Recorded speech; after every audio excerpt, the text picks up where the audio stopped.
ನನ್ನ ಪ್ರೀತಿಯ ವಿದ್ಯಾರ್ಥಿಗಳೇ, ಈ ಒಂದು ವಿಡಿಯೋದಲ್ಲಿ ಕೊಟ್ಟಂತ ಅಂಕಿಗಳಿಗೆ ಅಲ್ಪವಿರಾಮ ಚಿಹ್ನೆಯನ್ನು ಸೇರಿಸಿ ಪದಗಳಲ್ಲಿ ಯಾವ ರೀತಿ ಬರೆಯುವುದು ಅಂತ ನೋಡ್ಕೊಳ್ಳೋಣ. ಇದು 5ನೇ ತರಗತಿಯ ಅಭ್ಯಾಸ 1.1ರಲ್ಲಿ ಬರ್ತಕ್ಕಂಥ ಸಮಸ್ಯೆಗಳು, ಲೆಕ್ಕಗಳು ಆಗಿರ್ತವೆ.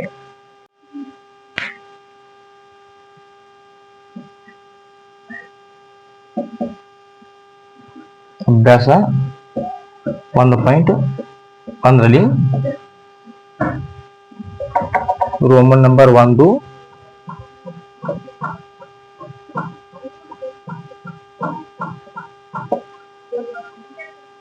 ಸೂಕ್ತ ಸ್ಥಳದಲ್ಲಿ ಅಲ್ಪ ವಿರಾಮ ಅಂದ್ರೆ ಇದು ಕಾಮ, ಈ ಒಂದು ಚಿಹ್ನೆ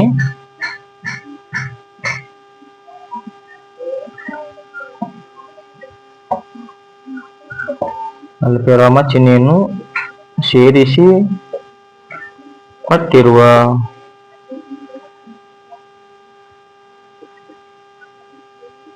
ಸಂಖ್ಯೆಗಳನ್ನು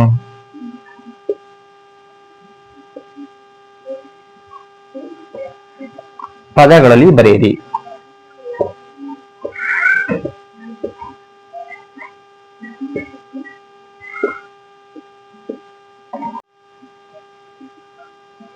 ಮೊದಲನೇದು 32,894. ಈ ಒಂದು ಸೂಕ್ತ ಸ್ಥಳದಲ್ಲಿ ಅಲ್ಪ ವಿರಾಮ ಚಿಹ್ನೆ, ಅಲ್ಪ ವಿರಾಮ ಅಂದ್ರೆ ಇದು ಕಾಮ ಅಂದ್ರೆ ಓದುವಾಗ ಅತ್ಯಂತ ಕಡಿಮೆ ಸಮಯದವರೆಗೆ ನಿಲ್ಲುವುದು, ನಿಂತ ಮಂತ ಓದುವಿಕೆ ಅಂತಾರು ಅಲ್ಪ ವಿರಾಮ ಚಿಹ್ನೆ ಅಂತ ಹೇಳ್ತಾರೆ. ಆ ಅಲ್ಪ ವಿರಾಮ ಚಿಹ್ನೆಯನ್ನು ಸೇರಿಸಿ ಕೊಟ್ಟಿರುವ ಸಂಖ್ಯೆಗಳನ್ನು ಪದಗಳಲ್ಲಿ ಬರೆಯಿರಿ. ಅವರು ಸಂಖ್ಯೆ ಹೆಂಗ್ ಕೊಡ್ತಾರೋ ಅಂಕಿ ರೂಪದ ಕೊಟ್ಟಿರ್ತಾರೋ ಅವುಗಳನ್ನ ಪದಗಳಲ್ಲಿ ಅಂದರೆ ಅಕ್ಷರದ ರೂಪದಾಗ ಬರಿಬೇಕು. ಇಲ್ಲಿ ಮೊದಲನೇ ಏನಿದೆಯಪ್ಪ ಅಂದ್ರ 3, 2, 8, 9, 4 ಈ ಅಂಕಿಗಳನ್ನ ನೀವು ಓದಬೇಕಾದ್ರೆ ಫಸ್ಟ್ ನಿಮ್ಗೆ ಇವುಗಳ ಸ್ಥಾನ ಗೊತ್ತಿರ್ಬೇಕು. ಈ ಸ್ಥಾನ ಯಾವ್ಯಾವ ಸ್ಥಾನದಲ್ಲಿ ಯಾವ್ಯಾವ ಒಂದು ಅಂಕಿ ಇದೆ ಅನ್ನೋದನ್ನ ತಿಳಿಬೇಕಾದ್ರೆ ನಿಮ್ಗೆ ಆ ಒಂದು ಸ್ಥಾನದ ಕೋಷ್ಟಕದ ಮಾಹಿತಿ ನಿಮ್ಗೆ ಗೊತ್ತಬೇಕು. ಆದ್ರಿಂದ ನೀವು ಇವು ಅಂಕಿಗಳು ಯಾವ್ಯಾವ ಸ್ಥಾನದಲ್ಲಿ ಯಾವ್ಯಾವ ಅಂಕಿಗಳು ಅದಾವಂತ ಫಸ್ಟ್ ನೀವು ತಿಳ್ಕೋಬೇಕು. ನಾವು ಯಾವಾಗಲೂ ಅಂಕಿಗಳನ್ನು ಅಲ್ಪವಿರಾಮ ಚಿಹ್ನೆ ಕೊಡುವ ನಾವು ಬಲಗಡೆ ಹಿಡ್ಕೊಂಡು ಎಡಗಡೆ ಅಂಕಿಗಳನ್ನ ಗಣನೆಗೆ ತೆಗೆದುಕೊಳ್ಳುತ್ತಾ ಹೋಗಬೇಕು. ಅಂದ್ರೆ ಈ ಕಡೆಯಿಂದ ಹೋಗ್ಬೇಕು, ಬಲಗಡೆಯಿಂದ ಈ ಕಡೆ ಹೋಗ್ಬೇಕು, ಈ ಕಡೆಯಿಂದ ಎಡಗಡೆಯಿಂದ ಬರಬಾರದು. ಓದು ಮುಂದೆ ಎಡಗಡೆಯಿಂದ ಓದಬೇಕು. ಆದ್ರೆ ಅಲ್ಪವಿರಾಮ ಚಿಹ್ನೆಗಳನ್ನು ಹಾಕುವಾಗ ನಾವು ಯಾವಾಗಲೂ ಬಲಗಡೆಯಿಂದ ಅಂಕಿಗಳನ್ನ ಗುಂಪು ಮಾಡ್ಕೋತಾ ಹೋಗ್ಬೇಕು. ಫಸ್ಟ್ ಮೊದಲನೇ ಗುಂಪನ್ನ ನಾವು ಮಾಡುವಾಗ 3 ಅಂಕಿಗಳನ್ನ ನಾವು ತೆಗೆದುಕೊಳ್ಬೇಕು. ಆಮೇಲೆ ಉಳಿದ ನಂತರ 2 ಅಂಕಿಗಳ ಗುಂಪುಗಳನ್ನ ಮಾಡಬೇಕು. ಅದಕ್ಕಿಂತ ಮೊದಲು ನಾವಿಲ್ಲಿ ಆ ಒಂದು ಅಂಕಿಗಳ ಸ್ಥಾನವನ್ನು ತಿಳಿದುಕೊಳ್ಳೋಣ. ಓಕೆ, ಅತ್ಯಂತ ಕೊನೆಯ ಸ್ಥಾನ ಬಿಡಿ ಇರ್ತದೆ, ಅದರ ನಂತರ 10, ಅದರ ನಂತರ 100, ಅದರ ನಂತರ 1000, ಅದರ ನಂತರ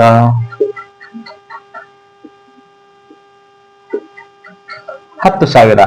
ಯಾಕಪ್ಪ ಅಂದ್ರೆ ಇಲ್ಲಿ 5ನೇ ತನಕ ಬರೀ ನಿಮ್ಗೆ 5 ಅಂಕಿಗಳ ಒಂದು ಸಂಖ್ಯೆಗಳನ್ನ ಕೊಟ್ಟಿರ್ತಾರು. ಆದ್ರೆ ನೀವಿಲ್ಲಿ 10,000 ಸ್ಥಾನದ ತನಕ ಮಾತ್ರ ನೀವಿಲ್ಲಿ ತಿಳ್ಕೋರಿ. ನಿಮ್ಮ ನೆಕ್ಸ್ಟ್ ನಿಮ್ಗೆ 6ನೇ ತನಕ 6 ಅಂಕಿಯ ಸಂಖ್ಯೆಗಳನ್ನು ಕೊಡ್ತಾರು. ಅವಾಗ ನೀವು ಮುಂದಿನ ಸ್ಥಾನವನ್ನ ತಿಳಿದುಕೊಳ್ಳುವಿರಂತೆ. ಈ ನೋಡಿ, ನಾವು ಈ ಒಂದು ಅಂಕಿಯನ್ನ ಕೊನೆಯ ಅಂಕಿಯನ್ನ ನಾವು ಕೊನೆಯ ಒಂದು ಸ್ಥಾನದ ಕೆಳಗಡೆ ಬರ್ಕೋಬೇಕು. ಇಲ್ಲಿ 4 ಐತಿ, 4 ನಾವ ಇದೇ ತೆಳಗ ಬಿಡಿ ಸ್ಥಾನ ತೆಳಗೆ ಬರ್ಕೊಂಡು ಇಲ್ಲಿ 2ನೇ ಅಂಕಿಯನ್ನು 9 ಅಂದ್ರೆ ಇದು 10ರ ಸ್ಥಾನದಲ್ಲಿ 9 ಬರ್ತದೆ.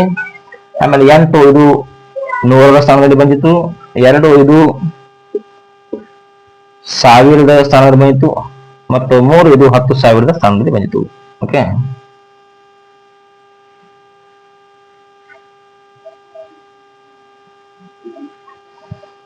ಈ ರೀತಿ ನೀವು ಯಾವ್ಯಾವ ಅಂಕಿ ಯಾವ ಸ್ಥಾನದಲ್ಲಿ ಬರ್ತೈತಿ ಅನ್ನೋದನ್ನ ತಿಳ್ಕೊಂಡ್ರೆ ನಿಮ್ಗ ಓದಕ್ಕೂ ಬರ್ತೈತಿ. ಆಮೇಲೆ ಕಾಮ ಅಲ್ಪವಿರಾಮ ಹಾಕೋದಕ್ಕ ನಿಮ್ಗ ಬಹಳ ಸರಳ ಆಗ್ತತಿ. ಈ ಒಂದು ಅಂಕಿಗಳ ಸ್ಥಾನಗಳನ್ನು ತಿಳ್ಕೊಂಡ್ರೆ ಒಮ್ಮೆ ತಿಳ್ಕೊಂಡ್ರಪ್ಪ ಅಂದ್ರ ನಿಮಗದು ಪ್ರತಿ ಒಂದು ಸಮಸ್ಯೆಗಳನ್ನು ಬಿಡಿಸುವುದಕ್ಕೆ ಅತ್ಯಂತ ಸುಲಭ ಆಗುತ್ತದೆ. ಇಲ್ಲಿ ನೋಡಿ, ಬಿಡಿ ಸ್ಥಾನದಾಗ 4 ಐತಿ, ಮತ್ತ 10ರ ಸ್ಥಾನದಾಗ 9 ಐತಿ, 100ರ ಸ್ಥಾನದಾಗ 8 ಐತಿ, 1000 ಸ್ಥಾನದಾಗ 2, 10,000 ಸ್ಥಾನದಾಗ 3 ಐತಿ. ಈ ರೀತಿ ನಾವು ಅಂಕಿಗಳನ್ನು ಆಯಾ ಸ್ಥಾನಗಳ ಕೆಳಗಡೆ ಬರ್ಕೋಬೇಕು. ಬರ್ಕೊಳ್ಳೋ ಮುಂದೆ ಅಷ್ಟೇ ನಾವು ಬಲಗಡೆಯಿಂದ ಬರ್ಕೊಳ್ಳೋ ಮುಂದೆ ಮತ್ತು ಕಾಮ ಅಲ್ಪವಿರಾಮ ಹಾಕೊಂಡ್ಬಂದು ನಾವು ಬಲಗಡೆಯಿಂದ ಎಡಗಡೆಗೆ ಹೋಗ್ಬೇಕು ಗುಂಪು ಮಾಡ್ಕೋತಾ. ಆದ್ರೆ ಓದು ಮುಂದೆ ನಾವು ಎಡಗಡೆಯಿಂದ ಬಲಗಡೆಗೆ ಓದಬೇಕಾಗುತ್ತದೆ. ಇಲ್ಲಿ ನೋಡಿ, ಬಿಡಿ 10, 100 ಈ 3 ಸ್ಥಾನಗಳ ಅಂಕಿಗಳನ್ನು ನಾವು ಒಂದು ಗುಂಪುಗಳಾಗಿ ಮಾಡ್ಕೋಬೇಕು. ಇವು ಏನಂತಾರಪ್ಪ ಅಂದ್ರೆ ಘಟಕಗಳು ಅಂತ ಕರೀತಾರು. ಇವು 3 ಕೊಡಿ, ಈ 3ನ್ನು ಕೊಡಿ ಅಂದ್ರು ಘಟಕ ಸ್ಥಾನಗಳು, ಘಟಕಗಳು ಅಥವಾ ಘಟಕ ಸ್ಥಾನಗಳು ಅಂತ ಕರೀತಾರೆ. ಘಟಕ ಸ್ಥಾನಗಳು ಇಲ್ಲಿ ನೋಡಿ, ಇದು 10,000 ಐತಿ, ಇಲ್ಲಿ 1000 ಐತಿ. ಇದು 1000 ಬಂತು, ಇದು 1000 ಬಂತು ಅಂದ್ರೆ ಇವುಗಳನ್ನ ನಾವು ಎರಡನ್ನು ಏನ್ ಮಾಡಬೇಕು, 1000 ಗುಂಪು ಅಂತ ಮಾಡ್ಕೋಬೇಕು. 1000 ಗುಂಪು ಅಂದ್ರೆ ನಮಗೆ ಈ ರೀತಿ 1000 ಗುಂಪು ಘಟಕದ ಸ್ಥಾನಗಳು, ಘಟಕದ ಗುಂಪು, ಮುಂದೆ ಬರ್ತಕ್ಕಂತ ಸಂಖ್ಯೆಗಳನ್ನು ಗುಂಪುಗಳಾಗಿ ಮಾಡಿದಾಗ ನಮಗೆ ಅಂಕಿಯ ಕೊಟ್ಟಂತ ಸಂಖ್ಯೆಗಳನ್ನು ಓದುವುದಕ್ಕೆ ಬಹಳ ಸರಳವಾಗುತ್ತದೆ.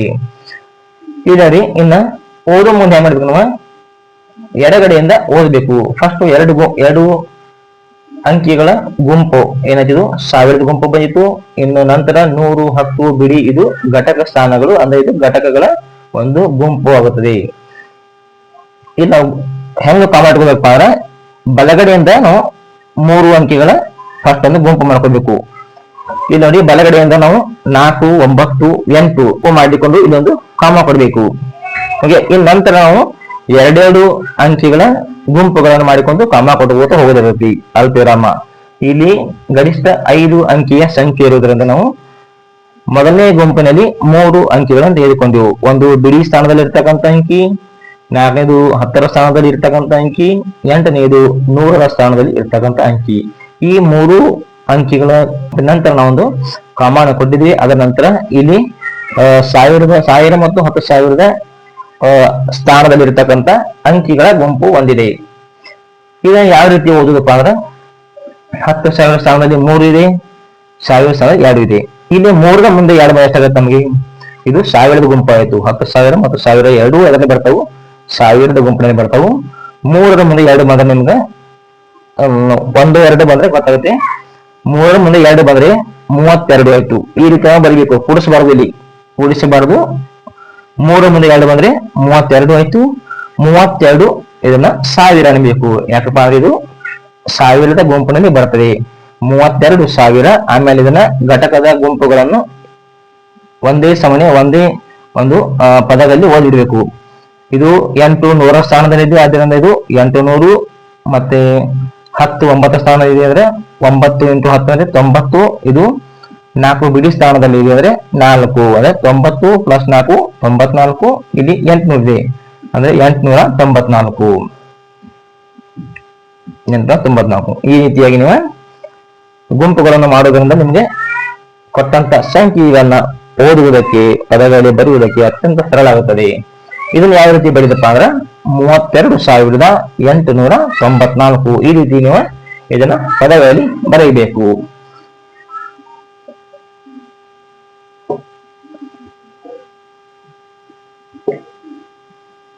$32,800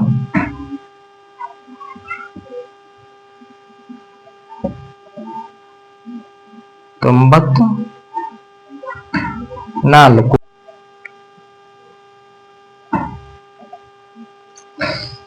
ಈ ರೀತಿಯಾಗಿ ನೀವು ಕೊಟ್ಟಂತ ಸಂಖ್ಯೆಗಳನ್ನ ಮೊದಲು ಗುಂಪು ಮಾಡ್ಕೋಬೇಕು. ಅಂದ್ರೆ ಬಲಗಡೆಯಿಂದ 3 ಅಂಕಿಗಳ ಒಂದು ಗುಂಪನ್ನು ಮಾಡಿ ಅದರ ನಂತರ ಒಂದು ಅಲ್ಪವಿರಾಮ ಕೊಡಬೇಕು. ನಂತರ 2 ಸಂಖ್ಯೆಗಳ ಅಂಕಿಗಳ ಗುಂಪುಗಳನ್ನು ಮಾಡ್ಕೋತಾ ಹೋಗ್ಬೇಕು. ನಂತರ ಓದು ಮುಂದೆ ಏನ್ ಮಾಡಬೇಕು, ಎಡಗಡೆಯಿಂದ ಓದಬೇಕು. ಅವುಗಳ ಸ್ಥಾನವನ್ನು ತಿಳ್ಕೊಂಡ್ರೆ ನಾವು ಎಡಗಡೆಯಿಂದ ಓದಿ ಪದದಲ್ಲಿ ಬರೆಯಬೇಕು. ಇದು 32,800 894. ಎರಡನೇದು 18415. ಈ ರೀತಿ ನಿಮಗೆ ಒಂದು ಸಂಖ್ಯೆಯನ್ನು ಕೊಟ್ಟಿದ್ದಾರೆ. 5 ಅಂಕಿಗಳ ಒಂದು ಸಂಖ್ಯೆಯನ್ನು ಕೊಟ್ಟಿದ್ದಾರೆ. ಇದು ನೀವು ಮೊದಲನೇದಾಗಿ ಈ ಒಂದು ಪ್ರತಿಯೊಂದು ಅಂಕಿಯನ್ನು ಅವುಗಳ ಸ್ಥಾನದ ಕೆಳಗಡೆ ಬರ್ಕೋಬೇಕು. ಇಲ್ಲಿ 5 ಬಿಡಿ ಸ್ಥಾನ ಕೆಳಗಡೆ, 1 10ರ ಸ್ಥಾನದಲ್ಲಿ, 4 100ರ ಸ್ಥಾನದಲ್ಲಿ, 8 1000 ಸ್ಥಾನದಲ್ಲಿ, 1 10,000 ಸ್ಥಾನದಲ್ಲಿ. ಇಲ್ಲಿ ನಾವು ಬಲಗಡೆಯಿಂದ 3 ಅಂಕಿಗಳ ಒಂದು ಗುಂಪನ್ನ ಮಾಡಿಕೊಂಡು ಅದರ ನಂತರ ಒಂದು ಅಲ್ಪವಿರಾಮ ಚಿಹ್ನೆಯನ್ನು ಕೊಡಬೇಕು. ಹೌದಾ? ಇಲ್ಲಿ ಯಾವ ರೀತಿ ಓದುದಪ್ಪ ಅಂದ್ರೆ, ಇಲ್ಲಿ 10,000 ಸ್ಥಾನದಲ್ಲಿ 1 ಇದೆ, 1000 ಸ್ಥಾನದಲ್ಲಿ 8 ಇದೆ, 100ರ ಸ್ಥಾನದಲ್ಲಿ 4, 10ರ ಸ್ಥಾನದಲ್ಲಿ 1, ಬಿಡಿ ಸ್ಥಾನದಲ್ಲಿ 5 ಇದೆ. ನಾವು ಓದುವಾಗ ಬರೀ ಗುಂಪನ್ನು ಮಾಡುವಾಗ ಮಾತ್ರ ಬಲಗಡೆಯಿಂದ ಮಾಡಬೇಕು. ಮೊದಲು 3 ಅಂಕಿಗಳ ಗುಂಪು, ನಂತರ 2 ಅಂಕಿಗಳ ಗುಂಪುಗಳನ್ನ ಮಾಡ್ಕೋತಾ ಹೋಗ್ಬೇಕು. ಆದ್ರೆ ಓದುವಾಗ ನಾವು ಯಾವತ್ತೂ ಎಡಗಡೆಯಿಂದ ಓದಬೇಕು. ಇಲ್ಲಿ 10,000 ಸ್ಥಾನದಲ್ಲಿ 1 ಇದೆ, 1000 ಸ್ಥಾನದಲ್ಲಿ 8 ಇದೆ. ಆದ್ದರಿಂದ 1ರ ಮುಂದೆ 8 ಬಂದ್ರೆ 18. ಇದು ನಾವು 18,000 ಅಂತ ಓದಬೇಕು. ಯಾಕಂದ್ರೆ 1 ಮತ್ತು 8 ಇವು 2,000ದ ಗುಂಪದಲ್ಲಿ ಅದಾವು. ಆದ್ದರಿಂದ ನಾವು 18,000.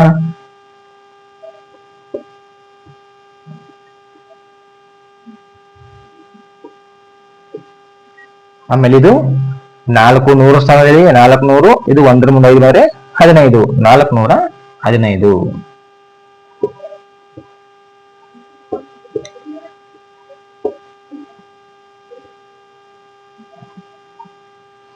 ಈ ರೀತಿಯಾಗಿ 18,415 ಸಾವಿರ ಬರೆದಿದ್ದೆ ಅಥವಾ 18,000 ಅಂತ ನಡೀತಿದ್ದಿ. ಯಾಕೆ 18,415 ಅಂತ ಈ ರೀತಿ ನೀವು ಪದಗಳಲ್ಲಿ ಈ ಕೊಟ್ಟಂತ ಸಂಖ್ಯೆಯನ್ನ ಬರೀಬಹುದು.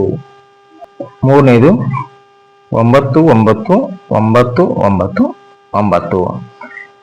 ಇಲ್ಲಿ ಕೊಟ್ಟಂತ ಸಂಖ್ಯೆಯಲ್ಲಿ ಎಲ್ಲ ಅಂಕಿಗಳು 9 ಆಗಿವೆ. ಆದ್ದರಿಂದ ನಾವು ಪ್ರತಿಯೊಂದು ಸ್ಥಾನಕ್ಕೆ 9 ಬರಿಬೇಕು.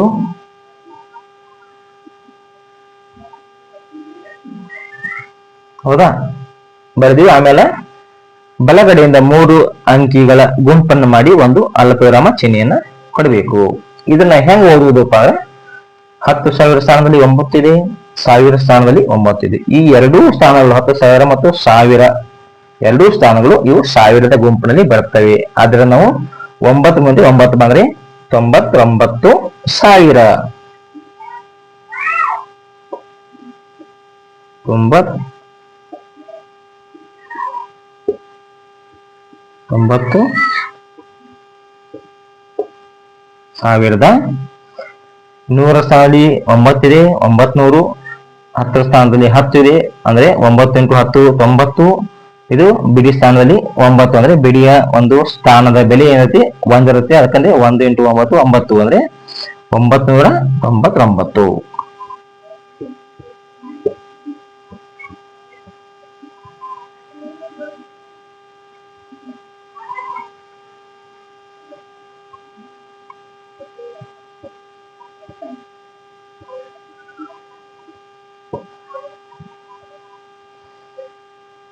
$99,999. ಓಕೆ, ಈ ರೀತಿ ನೀವು ಇದನ್ನ ಪದಗಳಲ್ಲಿ ಬರೆಯಬೇಕು. 4ನೇದು 40003. ಫಸ್ಟ್ ನಾವು ಕೊಟ್ಟಂತ ಸಂಖ್ಯೆ ಅಂಕಿಗಳನ್ನು ಅವುಗಳ ಸ್ಥಾನದಲ್ಲಿ ಬರ್ಕೊಳ್ಳೋನು.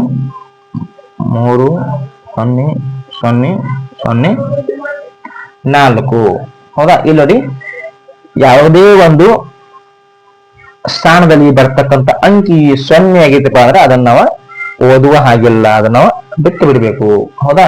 ಎರಡು ಗುಂಪುಗಳನ್ನ ಹೊರತುಪಡಿಸಿ ಮುಂದಿನ ಗುಂಪಿನಲ್ಲಿ ಬರ್ತಕ್ಕಂಥ ಸ್ಥಾನಗಳ ಸಂಖ್ಯೆ ಅಂತ 0 ಇತ್ತ ಅಂದ್ರೆ ಅವ ನಾವು ಓದಬಾರ್ದು, ಅಂದ್ರೆ ಉಚ್ಚಾರ ಮಾಡಬಾರ್ದು. ಇಲ್ಲಿ ನೋಡ್ರಿ, 10,000 ಸ್ಥಾನದಾಗ 4 ಐತಿ, ಇಲ್ಲಿ 1000 ಸ್ಥಾನದಾಗ 0 ಐತಿ. ಇಲ್ಲಿ 4 ಮುಂದೆ 0 ಬಂದ್ರೆ ಈ ಎರಡು ಗುಂಪುಗಳನ್ನ ನಾವು ಒಂದೇ ಗುಂಪನ್ನ ತಗೋಬೇಕು.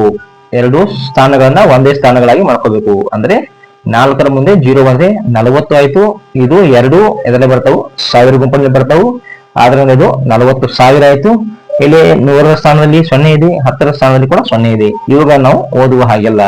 ಕೊನೆಯದಾಗಿ ನಾವು 3ಅನ್ನ ಬರೀಬೇಕು.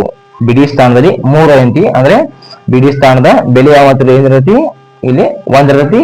ಬಿಡಿ ಸ್ಥಾನ ಅಂದ್ರೆ 1 × 3 3. ನಾವು ನೇರವಾಗಿ 40,003 ಬರೀಬೇಕು. ಈ ಸೊನ್ನೆಗಳನ್ನು ನಾವು ಬರೆಯುವ ಹಾಗೆಲ್ಲ.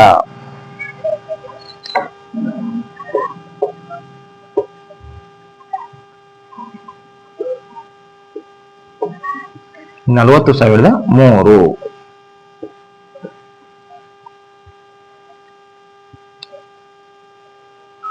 ಈ ರೀತಿಯಾಗಿ ಈ ಒಂದು 5 ಅಂಕಿಗಳ ಸಂಖ್ಯೆಯನ್ನು ಪದಗಳಲ್ಲಿ 40,003 ಅಂತ ಬರೆಯಬಹುದು. ಕೊನೆಯದಾಗಿ 5ನೇದಾಗಿ, ಇದು ಪಠ್ಯ ಪುಸ್ತಕದಲ್ಲಿ ಕೊಟ್ಟಿಲ್ಲ 5ನೇದು, ಆದ್ರೆ ನಾನು ನಿಮಗೆ ಒಂದು ಎಕ್ಸ್ಟ್ರಾ ಇನ್ಫಾರ್ಮೇಶನ್ ಕೊಡುವ ಸಲುವಾಗಿ ನಾನೇ ಇದನ್ನು ಕ್ರಿಯೇಟ್ ಮಾಡಿದ್ದೀನಿ. 7 4 2 0 1. 7 4 2 0 1. ಬಿಡಿ ಸ್ಥಾನದಲ್ಲಿ 1 ಬರ್ಕೋರಿ. 10ರ ಸ್ಥಾನದಲ್ಲಿ 0, 100ರ ಸ್ಥಾನದಲ್ಲಿ 2, 1000 ಸ್ಥಾನದಲ್ಲಿ 4, 10,000 ಸ್ಥಾನದಲ್ಲಿ 7. ಹೌದಾ? ಇಲ್ಲಿ ನಾವು ಬಲಗಡೆಯಿಂದ 3 ಅಂಕಿಗಳ ಗುಂಪಿನ ನಂತರ ಒಂದು ಅಲ್ಪವಿರಾಮ ಚಿಹ್ನೆಯನ್ನು ಕೊಟ್ಟೆವು. ಆಮೇಲೆ ಓದೋ ಮುಂದೆ 10,000 ಸ್ಥಾನದಲ್ಲಿ 7 ಇದೆ, 1000 ಸ್ಥಾನದಲ್ಲಿ 4 ಇದೆ. ಅಂದ್ರೆ 7ರ ಮುಂದೆ 4 ಬಂದ್ರೆ 74 ಆಯ್ತು. 74,000.